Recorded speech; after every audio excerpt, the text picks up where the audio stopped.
All right, what is up, everybody? Welcome to my E3 2015 press conference coverage recaps.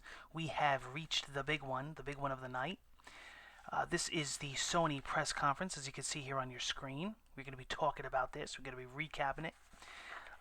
Absolutely amazing press conference. Hats off to Sony. They really did it.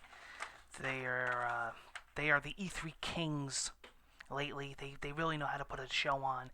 This year was no different. Let's get right into it, and then I'll give you my thoughts and reviews at the end of the press conference recap. So, this is the reason why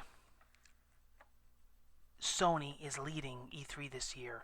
I can't say who won yet because it's not fair because we didn't see the big end Nintendo yet tomorrow. Square Enix still has to go tomorrow, and Microsoft and really everybody did an amazing job this year. Microsoft blew it out of the park, but I got to tell you something right here, right out of the gate.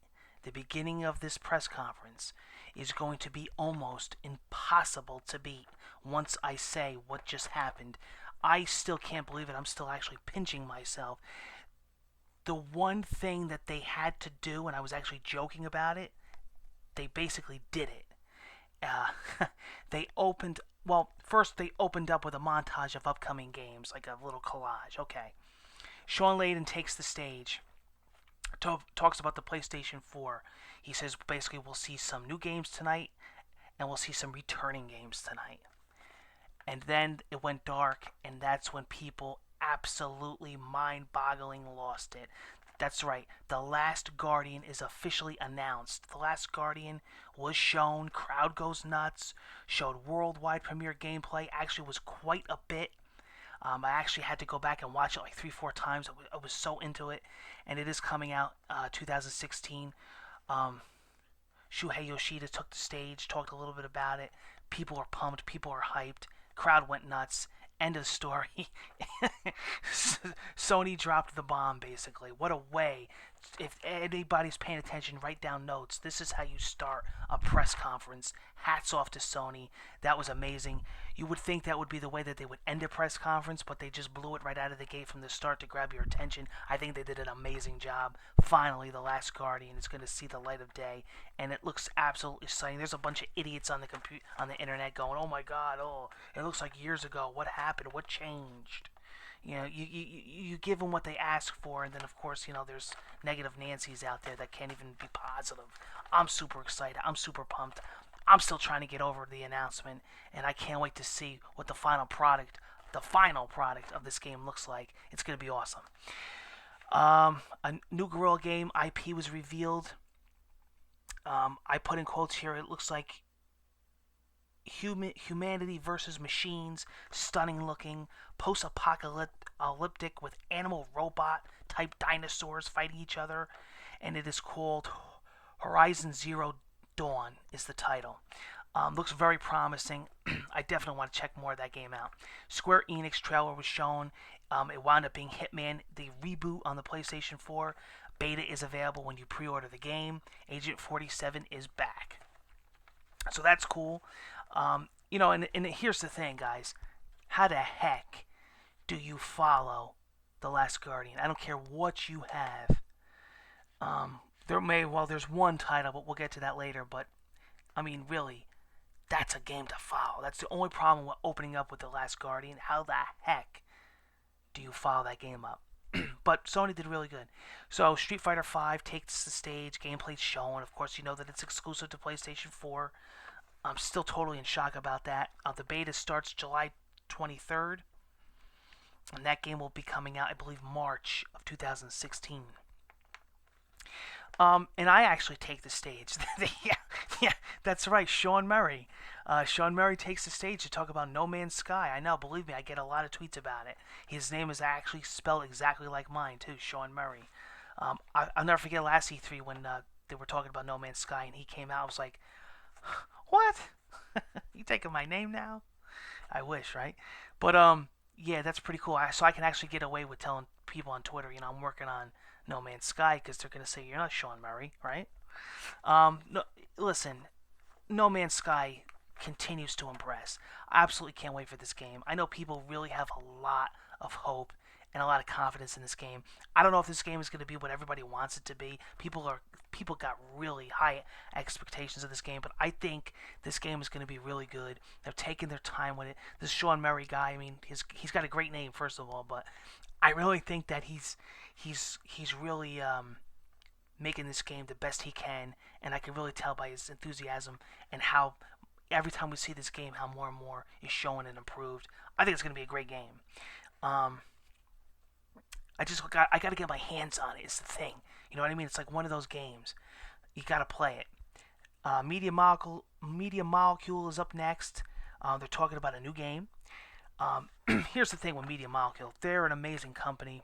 Of course, you know they're known for Little Big Planet, but they've been really creative lately with these really crazy gaming concepts. They're really into the user created levels, user created like with Little Big Planet, but now they're getting into like we want you to create your own worlds, and they've been really pushing that lately. Kind of giving you the hand, kind of giving you the controller, and saying, "Here, we'll make the development tools for you guys. We want to see what you guys can do and what you guys can build, and we'll sit back and watch you guys." And that's exactly what this was. Um, the Media Molecule guy is saying, you know, oh, you can go into somebody's dream and create what you can dream, and only create the things that only you could imagine. You could bring them to life, and it's awesome. It's actually called Dreams. They show you a guy kind of sculpting objects and sculpting a face using motion controls with the controller and bobbing it up and down and waving it like a paintbrush. And we've kind of seen this before with them in the past, but this looks like it's really, you know, redefined and looks interesting. It's got beautiful music playing in the background. He's popping objects and pianos and stools and couches and lamps and stuff in the scene, and he's painting, he's carving the face. Really interesting, looks really cool. It's definitely something that you want to try. Motion control drawing, they're calling it. Again, it's called Dreams. Firewatch gameplay was shown, PS4 timed exclusive, so it will be coming out on other platforms, but it will be a PlayStation 4 exclusive first. I put in quotes here, game looks sick as hell. Guess that's a good thing, right? Adam Boyce took the stage. As soon as I saw him, I knew what was coming. Destiny, the Taken King expansion, was officially announced with a trailer. We knew that the Taken King was coming. Right after the House of Wolves came out with Destiny, there was word of the Taken King. Actually before, but I think it was codenamed Comet. But, you know, then again, everything's codenamed Comet. Remember the whole Assassin's Creed thing with Unity? It's coming out September 15th. It will feature new gear, new maps, new supers, and PlayStation 4 exclusive stuff. And it is going to be, you know, the next expansion following the House of Wolves and the Dark Below. And those of you that know me and follow my channel know that I have a dedicated podcast, a dedicated gaming series called the Iron Crucible, where I go and I do raids and strikes with friends and subs and viewers, and I play Destiny on a monthly level. I'm always putting out Destiny videos on here with the Iron Crucible. We're checking out the House of Wolves now. We're checking out maps. I hook up with the subs every night. We have like a nightly thing that we do. I absolutely love Destiny. I've sunk in hundreds and hundreds and hundreds of hours into Destiny. It's becoming one of my all-time favorite games. You could say what you want about Destiny, but I guarantee you there is no online experience out there like Destiny when you play with your friends. And I can understand if you play this game solo or matchmaking and you don't get involved with actual people. This game has a whole different level when you interact with people the way you're supposed to with Destiny. And it is a bit of a grind, and yeah, a lot of things are repetitive, but let me tell you something. It's addictive. The rewards are awesome. The loot is awesome. I'm a fan of Destiny. I didn't really get it right out of the gate. It took me a while to grow on me, but once I got it and once it hit me, it's like a daily thing now. I love Destiny. I got a soft spot for him, and I don't mind spending money on future DLC because I've got my $60 worth. I'm hundreds and hundreds of hours in, and we just love, you know, hanging out with each other. I met friends on there. I've actually met, you know, buddies on there, viewers, subscribers on there. It's awesome. So I will definitely be checking out the Taken King. Um, and then Assassin's Creed Syndicate took the stage with a trailer. You can play as Jacob or Evie. And there will be a dreadful crime side story which will be exclusively on the PlayStation 4. Then Final Fantasy came out with a game called World of Final Fantasy. Looked definitely different than your normal fare of Final Fantasy. It's going to be an exclusive on PlayStation 4 and Vita, so Vita got some love tonight, and it's coming out in 2016. Final Fantasy VII Remake was revealed. Everybody had hinted and rumored about this. It's official now. Um, One of my favorite all-time games and one of my favorite Final Fantasies. This definitely deserved a remake. I know it's interesting because I know a couple months ago they revealed a Final Fantasy port is coming. So I don't know if that's still coming or if that's canned, but Final Fantasy VII Remake is on the way, and it will be first on PlayStation 4. So it is coming to other platforms.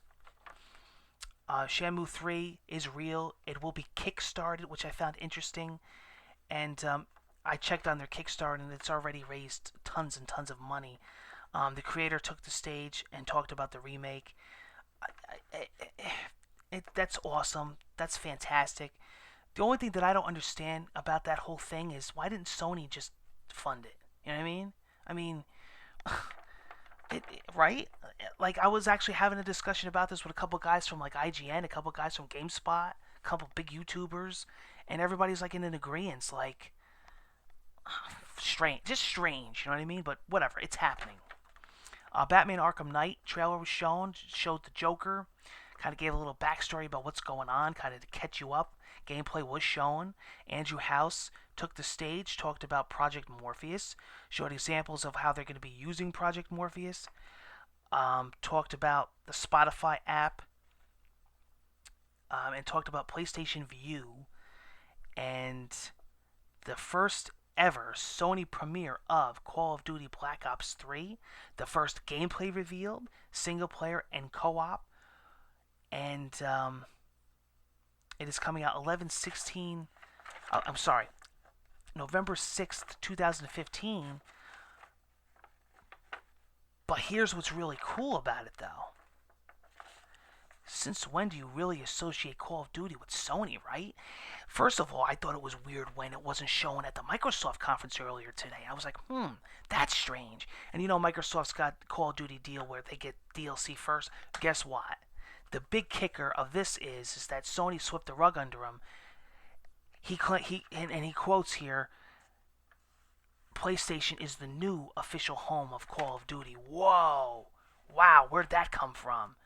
I guess Microsoft did it with Rise of the Tomb Raider, so I guess Sony fought back and did it with Call of Duty. I don't know, but it's cross-platform, but you know, it'll be timed exclusive with the DLC and maps and stuff. So, wow, that's a big shocker. I mean, that's a big thing to get. You know, the Call of Duty, whether it's on all platforms or not, is known as a Microsoft franchise. It's associated with Microsoft. But now it's PlayStation 4, and a montage was shown.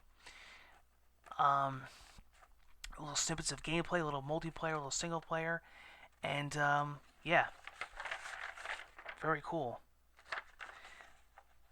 And what else? Yeah, there was a montage showing of various games coming out, including Vita games. Vita got some mention there. Disney Infinity 3.0 is coming this fall. Star Wars, Twilight of the Republic playsets, and Rise Against the Empire playsets. Timed exclusive world premiere trailer a month early from every other platform. So Disney Infinity 3.0 content will be PlayStation 4 exclusive. So pretty cool. DICE General Manager comes out to talk about Star Wars Battlefront. More gameplay footage was shown that wasn't shown earlier at E3 today. It looks amazing. Co-op was shown and details were revealed. Comes out, says small title, which receives no introduction. Uncharted 4, we knew it was coming. We knew they were going to end it. You know, when it was coming towards the end of the press conference, we knew Uncharted 4 was the only thing left. New gameplay shown, incredible detail, visually stunning. Nathan and Sully look sick. In-game engine was finally shown, looks incredible. wow, quite a bit of gameplay was shown. Driving off buildings, driving off roofs, and off-roading. Nathan, at the very end of the demo, throws a grappling hook. It ends with a black screen. Oh crap, crap. A quote by Nathan Drake. So, what a way to open a press conference, and what a way to end it. Opening it with The Last Guardian and ending it with old Nathan Drake himself. So, awesome press conference. I give it a 10 out of 10. I think they did a fantastic job. Hats off to Sony. Got some love from Phil Spencer. I saw on Twitter, a guy's a class act. He congratulated them on the Last Guardian announcement. That's awesome. Really, really enjoying E3 this year. There's some great stuff that's been revealed. Can't wait to see what the big end Nintendo has in store for us tomorrow. I can't wait to see what Square Enix has in store for us tomorrow. And hopefully be checking out these games all week. Thank you for joining me for my Sony press conference recap. I will see you tomorrow for all new E3 footage. Take care, everyone.